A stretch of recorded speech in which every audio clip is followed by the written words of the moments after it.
I want to start with something that might sound impossible. 43% of people earning over $300,000 a year tell me they're stressed about money. Not worried, stressed. The kind of stress that keeps you up at night even though you just got a six-figure bonus deposited into your account. I've worked with financial professionals, tech executives, and consultants across America's most expensive cities, and I see the same pattern over and over. The bonus arrives, it feels enormous, and within weeks it's gone, often leaving them more anxious than before. This isn't a spending problem. This is a trap that's built into how high compensation actually works in America. And today, I'm going to show you exactly how it operates, using real data from the IRS, the Bureau of Labor Statistics, and years of analyzing financial situations that look successful on paper but feel broken in practice. My name is Liam Foster. I'm a data analyst who specializes in studying wealth patterns across America's richest cities and highest-paying professions.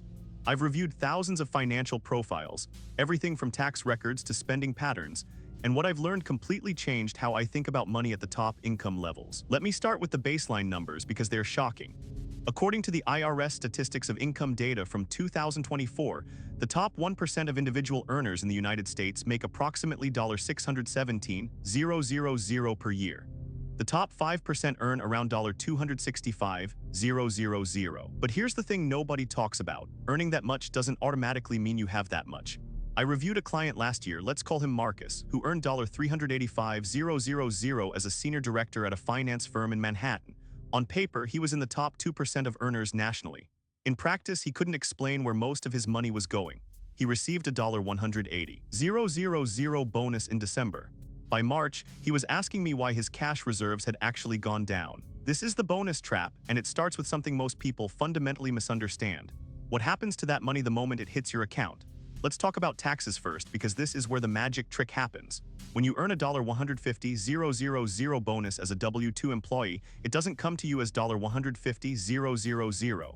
It comes to you as somewhere around $85,000 to $95,000, depending on your location and filing status. At the federal level alone, you're looking at a marginal tax rate of 35% if you're in the $191,950 to $243,725 income bracket, which is where most six-figure earners sit once you combine salary and bonus. But that's just federal income tax. Add New York state income tax, 82% for high earners. Add city tax in New York, another 876%. Add Social Security and Medicare taxes. Now you're looking at an effective take-home rate on that bonus of around 55-58%. That $150,000 bonus. You're seeing about $65,000 to $67,500 in actual cash. I've worked with clients in San Francisco, Boston, and Los Angeles who didn't realize this math until it was too late. One woman I advised in 2023 thought her $200,000 bonus was going to change her life. When I broke down the actual numbers, she realized she'd take home roughly $88,000 after all taxes. She was expecting double that. This is the first trap, the psychological gap between what the bonus amount says and what actually appears in your account. But the bonus trap goes much deeper than just taxes. Here's what I've seen happen over and over. A bonus arrives, and suddenly a bunch of deferred spending becomes affordable. Marcus hadn't replaced his car in 5 years. With the bonus, he bought a $68,000 Mercedes, which meant a $100 monthly payment. His bonus already had $85,000 in taxes taken out, and he decided to put $30,000 toward home renovations that had been on the list since 2022. The remaining $35,000 went to paying down credit card debt he'd been carrying. By the time all that was allocated, the bonus was already spoken for. But the car payment, that was new recurring expense. Then came property taxes. Marcus lives in a $1 million apartment in Manhattan. His annual property tax is approximately $21,000. That's $1,750 per month in addition to his mortgage, which is already running him $8,400. When I reviewed his finances, I added up his fixed housing costs alone, $29,750 per month.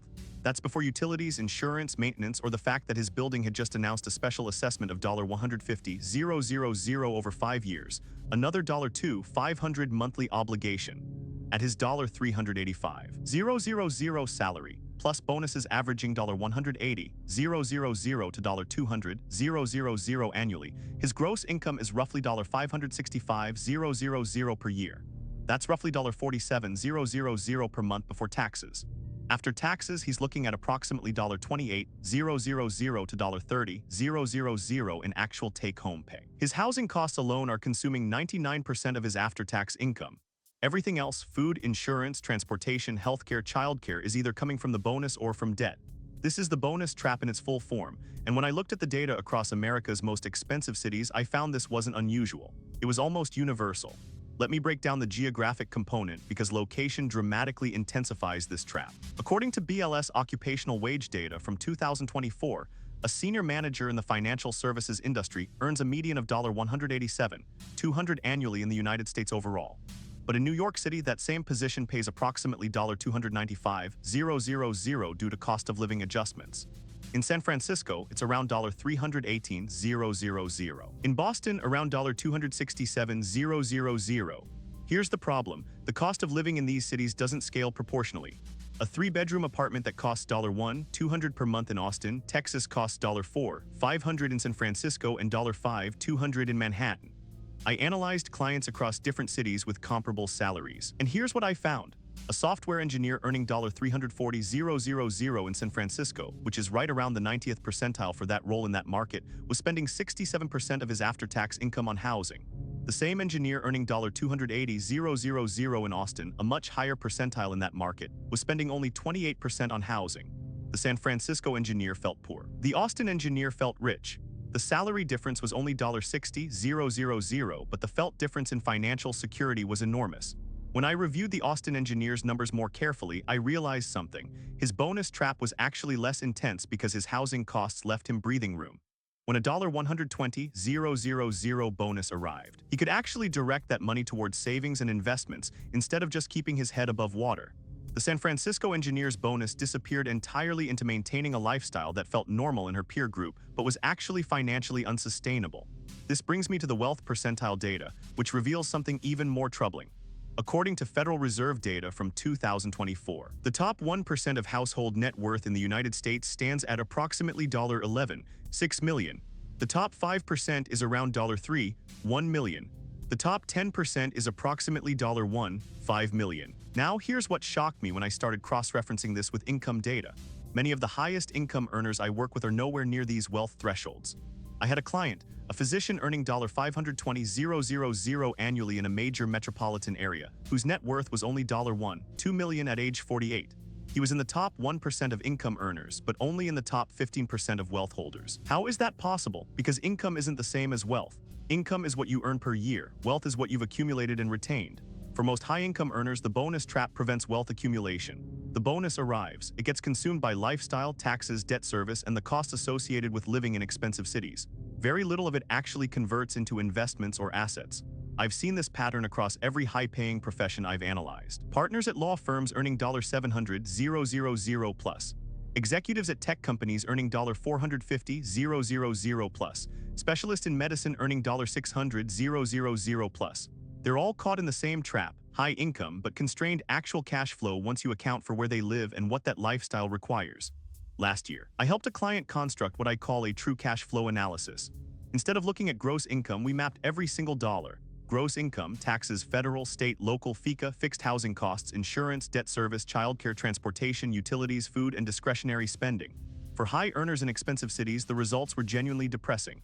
Out of $500,000 annual income, after accounting for everything, the average person had approximately $3,500 to $4,500 per month in actual discretionary cash.